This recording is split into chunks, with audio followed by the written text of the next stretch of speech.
কিভাবে নিজেকে মূল্যবান বানাবেন? ১. প্রয়োজন ছাড়া কথা বলবেন না, না হলে তারা আপনাকে পাত্তা দিবে না। ২. আগে ভালোভাবে শুনুন, তারপর কথা বলুন, কারণ মানুষ বলতে পছন্দ করে, শুনতে না।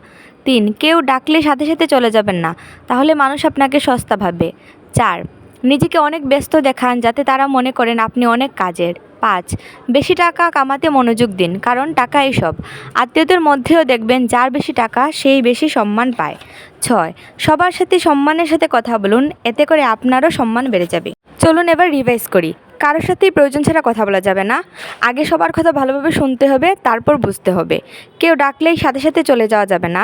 নিজেকে অনেক ব্যস্ত রাখতে হবে এবং ভালো ভালো কথা বলতে হবে। এবং সবার শেষে টাকার ব্যাপারটা, আমরা যতই বলি না কেন যে টাকা কিছু না, কিন্তু টাকাই কিন্তু সব। আপনি দেখবেন আপনার দুই ভাই বোনের মধ্যে যার বেশি টাকা তাকে কিন্তু সব থেকে বেশি সম্মান দেওয়া হয়। তাই ভালো থাকার জন্য হলেও অন্তত টাকা কামানো দরকার। ধন্যবাদ।